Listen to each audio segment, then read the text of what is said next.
Welcome back to the sunny Gold Coast in Australia for day number 8 of our Australian TSi Build Assist. After a brilliant day yesterday, finally laying eyes on the Rotax 916 IS and then also getting the chance to mount that engine onto the frame, we came into day number 8 with a very exciting overnight delivery. Our DUC 4-bladed propeller had officially arrived, and today it was all about the prep work to get that propeller mounted. Before we got stuck into the prep work to get the propeller installed, I just wanted to tidy up that aileron and finish it off, and then I can officially say this will be the last time I speak about a flap or an aileron being built on this channel. Oh my God, the aileron is finally all done. This is the last bit of closing up that I'll need to do on the flap and the aileron, so that is all ready to go, get attached to the wing and get that bad boy to paint. So bit of a moment. Now, I've been doing a lot of looking through all the footage I've taken during my most recent stint down at Global Aviation Products, and I've got to be honest, something's really hit me. Something I've been struggling with, particularly over the last couple of videos, is the sheer amount of content I've been recording. My most recent upload, for example, had footage of well over 2 hours. 2 hours. Honestly, the volume of recording really has surprised me, and it's given me a chance to reflect on where I'm at with the channel. You see, my videos aren't designed to be super technical deep dives into every single task I've completed during my stints, nor are they meant to be all-inclusive manuals. My goal with this channel has always been to maintain a certain balance, and lately, with the sheer amount of footage I've been getting, I've been really struggling to keep that in check.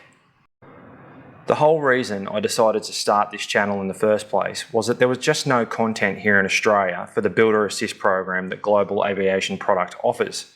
And honestly, I think that's a crying shame. What I wanted to do was essentially open the curtains just a little bit to show you what the experience was really like, give you an insight into the process, and introduce you to some incredible people along the way.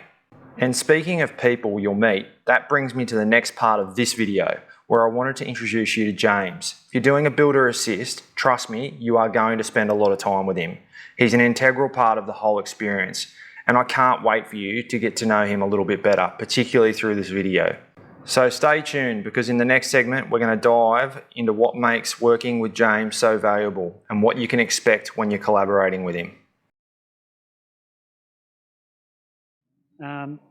What we try to do is, if someone lives far away, they'll come up for a week at a time, like yourself.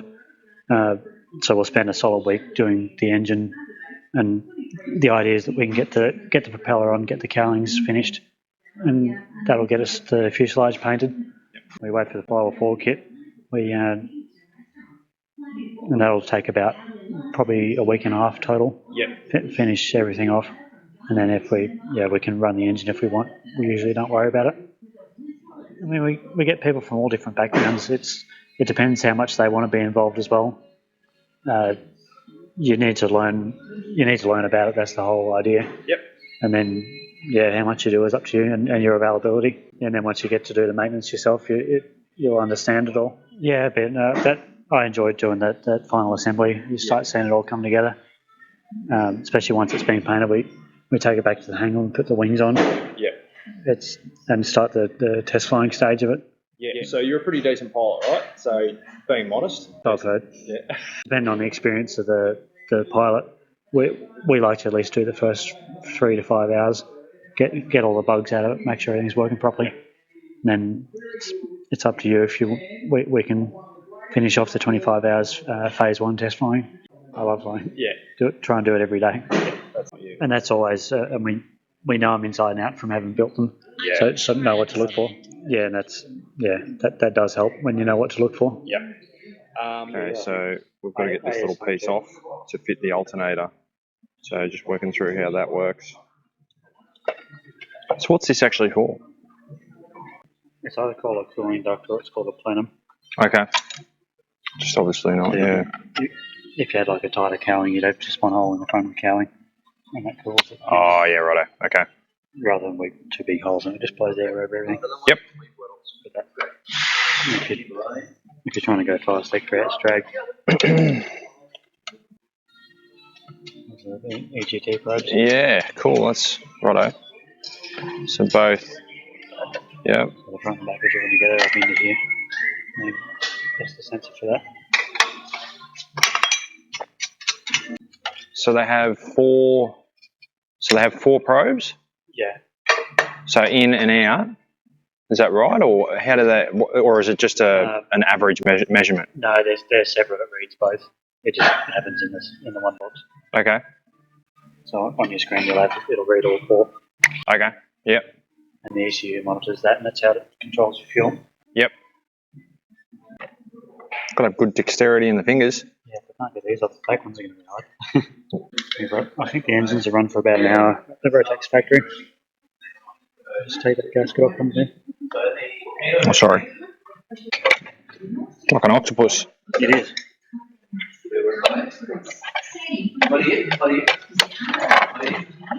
Got it.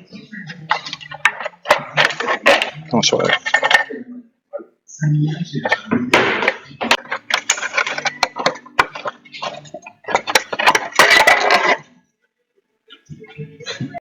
Oh, mate, put so much time and effort into that. Yeah, he probably did that before he put all this on.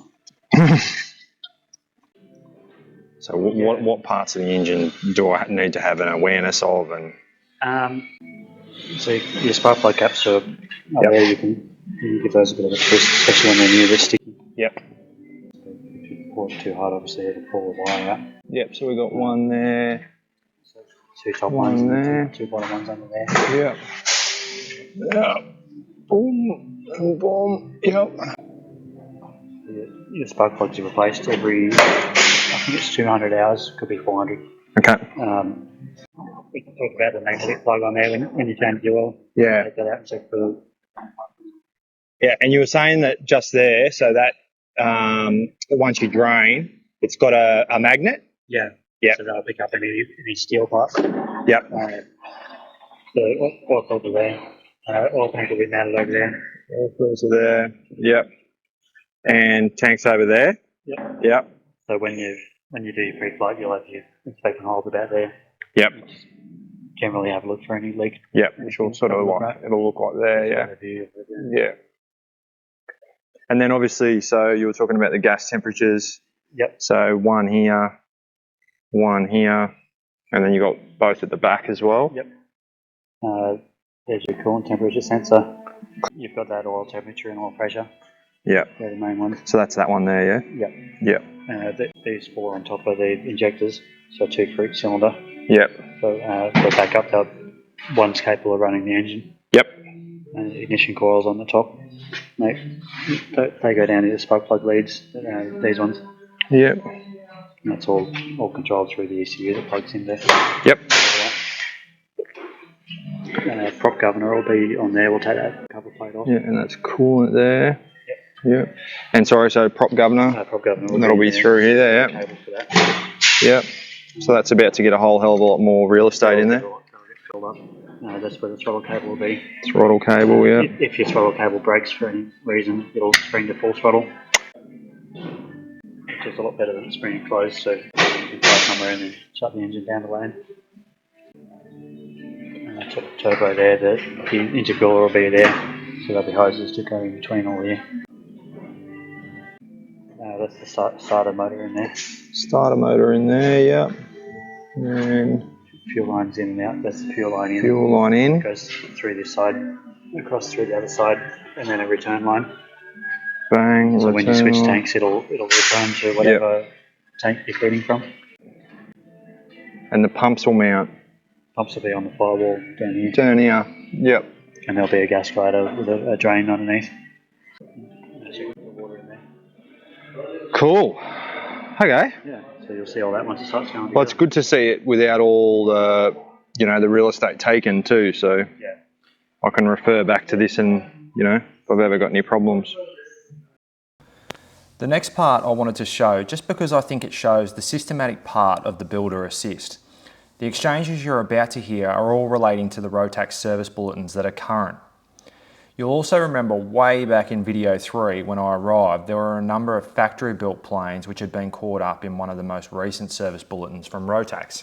And you can register the engine to yourself and they'll send you any updates. Cool. There's a service bulletin out for checking the hardness of the gearbox casing in the crankcase. So that one's a check out. Then I won't put the governor on yet because to do the hardness test you do it down here. Okay. Oh, so we still have to do the hardness test? Yeah, I should okay. Test it with me. So if the serial's not on there, not applicable, right? Yeah. So that one's on there for that. I'll put the seal to check that, so we might do that today. Okay. Oh, there is actually. See those marks on there, secure. Oh, so that's the mark that they've done it? Yeah. Okay. So they do it. It drops a ball on there. Received a brand new engine from you guys, a 916 engine. And yeah, I just want to make sure it looks like your hardness tests was done, you know, on the 2 service bulletins, hardness and oil spray nozzle. So this one is definitely done. I can see the hardness was done, but I do not see any hardness test being done on the engine. I can see it on the gearbox. Yeah, and it looks like you may have done it on the side here on the, yeah, okay, so that was done, crankcase was done, and you say the oil spray nozzle was definitely done as well. Okay, 100%, so definitely done. Okay, can you possibly, I don't know if you guys can just send us a little note or something to say that this serial number that you've sent us, that both those service bulletins was carried out, because we just want to, you know, sign it up in the logbooks as well. Yeah. Yeah. No, that's fine. If we can just have a little thing we put in our logbooks, because it is, I mean, we are, you know, because it's just so close to the time that it was supposed to be done. I can see it was done, but You can see they checked it, but we need something to say that it passed. Yeah. Yeah. How many engines do you reckon got impacted? That list I was scrolling through were the ones that you have to check. Yeah. Did you have a lot? We had 4 916s that failed the oil spray nozzle. Yep. So we had to take the engines out. That had already been taken, or? It hadn't been picked up from us yet, but Okay. Cool. 2 of them were in factory builds. Oh, yep. So we took that. We took the engines out and got the Lamy to come down from Calander, and I worked with him. Yep. All that.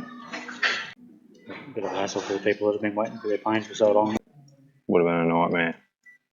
So some of the ones that were there last time you were here are still now getting ready to leave. Yeah, so that's been, what, solid probably nearly 2 months? Yeah. Yeah. So half of that they were just sitting there. That's where the prop governor goes. There's a drive in there that comes from the gearbox. So it takes oil pressure and then pumps it into the propeller. Yep. So that's the, yeah, right. So that's the lever on there. Yeah. That's full RPM on the spring and then pulled back to low RPM. Oh, it's got to be removed again. I just need to move that clamp around. Oh, okay. Otherwise the governor sits on top of it. Gotcha.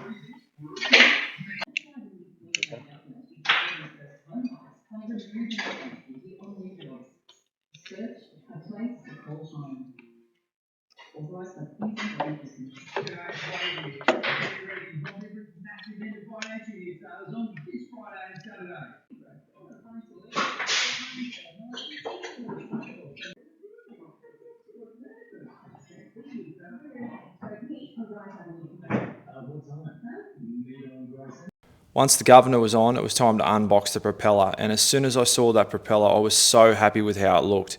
It's unproven in the Australian marketplace, and I'm a little bit of a guinea pig, but I cannot wait to get this thing up in the air. Comments like these on instructions always worry me that that's exactly what I'm going to end up doing. Be careful not to confuse the propeller front half hub with the inner hole measuring 55mm. Yeah, I put that stuff on there because I've had phone calls. Yeah. This doesn't fit. Oh, okay. Have you tried it the other way? You did the last one? Yeah. On the high wing? Yeah. It'll like you'll just get flashes back. You'll go, oh yeah. Yeah, I've seen it before. Yeah.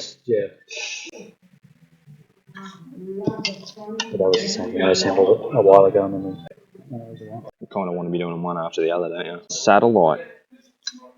That must be in there, is It's it? that moves back and forth. Ah, okay. That's the piston there.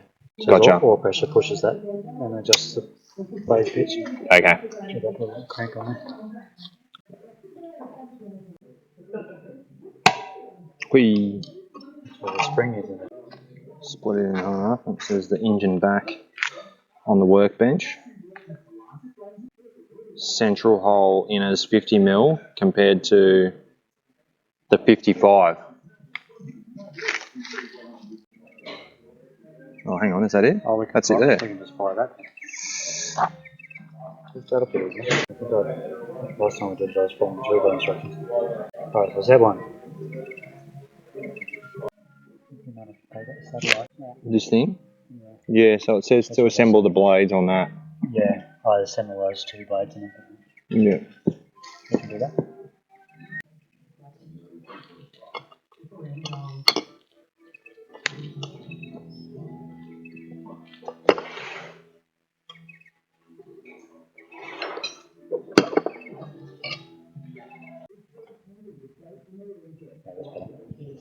Take 3.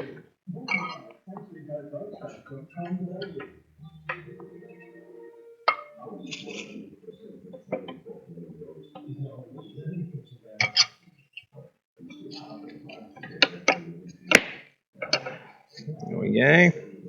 2.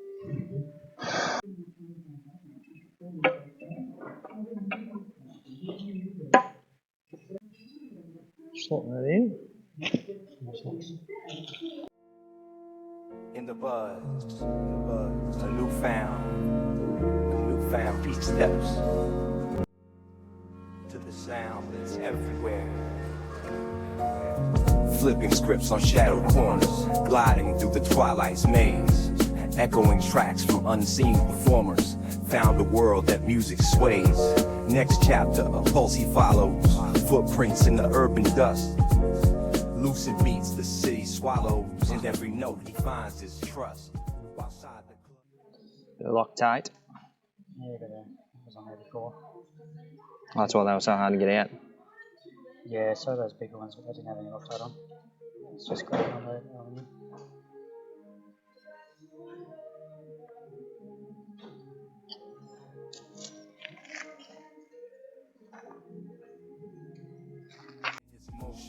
Urban poet smooth with his phrasing, taking time, sets the notion. Can't help but nod to the beat he's raising.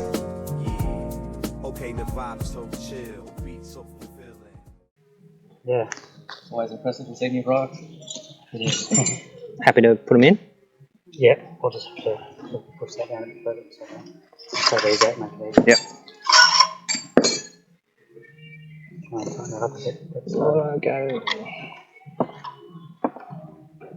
The way he's building. In the loop, he finds his space, turning corners, sets the pace, ride the sound. His own. That nut adjusts the where the blades stop on the fine pitch. Okay. So that when we run it and get to see what the max RPM is. Yep.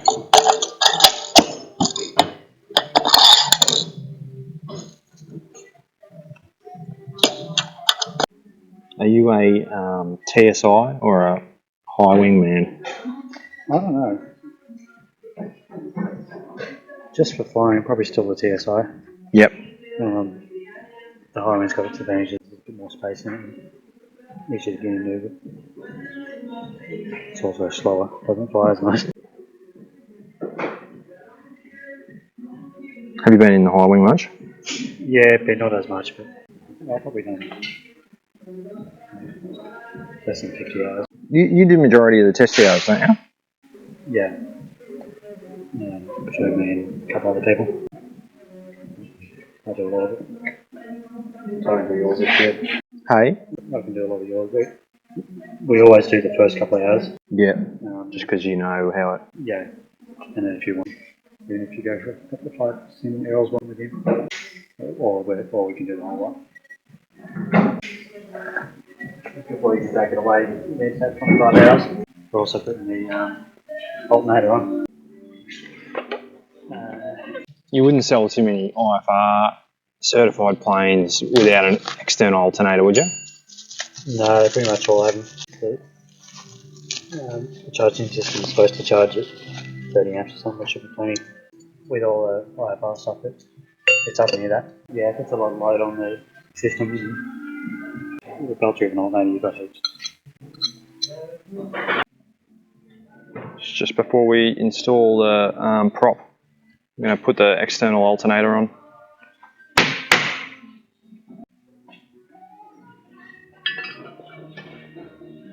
I'll go on there and we'll share the bolts for the Yep. 3 gearbox bolts. That one and these two. Yep, screw directly in, yep. What's that one there? It's That's the oil feed from the oil pump down here oil, up to the propeller. Righto.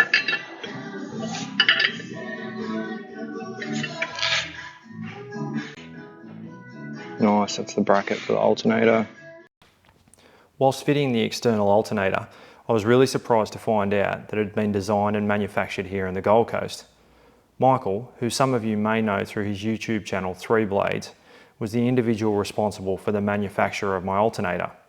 If you take a look at his channel, he also has a really awesome air conditioning design for the Sling TSi. Obviously a man with many talents. His videos were actually one of the prime reasons why I ended up in the Build Assist. Without his material, there's a chance I may never have stumbled across a Sling TSi. So if you're watching this, Michael, thanks. On another note, over the course of the day, I managed to catch up with the local Rotax agent. I thought the conversation was relevant for this channel. We discussed the extended warranty on the Rotax 916IS. For those unfamiliar, there's an extension to the warranty available. This takes the total warranty to a total of 5 years or TBO 2,000 hours, whichever occurs first. 24 months normal warranty or 400 hours, plus a 3-year extension. Indicative pricing for the extension is just north of $4,000. Where it gets a little bit more interesting is that this also includes, at the moment as a special offer, a Bose A30 headset, along with the extension. Whilst the hour coverage is amazing and basically covering the engine for its entire life, the time frame to accrue is pretty unrealistic in my view. This would need a total flight time of 400 hours per year. Perhaps this is great for a flight school, but not so great for an individual. The price tag of a Bose A30 headset being over $2,000 does make it a little bit more interesting. Considering I'm in the market at the moment for another headset, the extension does give you an additional peace of mind for 3 years. Realistically, if you take away the headset, it's $2,000 to cover you for those additional 3 years. I'm not sure exactly where I'll land, but I am seriously considering it.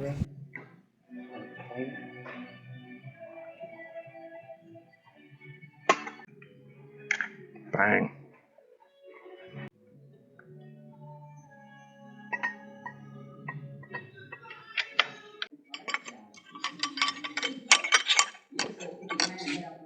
Got 4 blades, isn't it?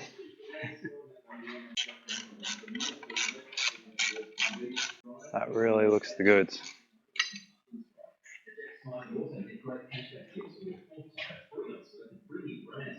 Wow. I'm not 100% certain that the pictures actually do the propeller all that much justice. It's quite striking when you see this in person. I absolutely cannot wait to get this propeller mounted and up in the air and show you the characteristics of it around Australia. To the team at DUC, thank you. Plus, I have to say, here in Australia, we love a good freebie. DUC came up loaded with the extras. Got a hat, pair of sunnies, and also some covers for those blades. Amazing DUC.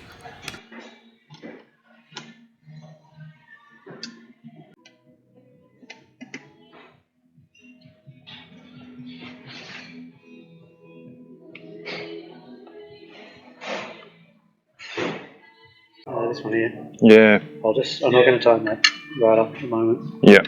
Just will have to adjust the alternator. And there's still a guard that goes over the top of this belt. Okay. Save it in case it breaks. Yep. I'm just looking at this prop we've got. It looks nice, doesn't it? Yeah. Yeah, so we've made a start on it. We're still waiting for the firewall-forward kit. But we've got all the big pieces on, the prop, the alternator, got the engine on. We'll put the exhaust on tomorrow. Yep. The ECU and starting on all the electronics. I know I've already asked you this, but are you a high wing man or a TSI man? I don't know. I've done a lot more flying in the TSI. Yep. But the high wing's cool. You've got more room. You can get into it easier. Yep. But I still like how the low wing flies. I don't know if it's in my mind or it does fly a bit nicer. Yeah, nice. And you've been with Errol for how long? About 8 years. Yeah, wow. Doing all sorts between the flying and a lot of maintenance. Yeah. On the flying school aircraft now, the builder assist. Yeah. Learning a lot. Yeah. Yeah. All about slings. Thank you, James, and for everything that you did today. What a day. Absolutely loved it. Join us for day number 9 coming up.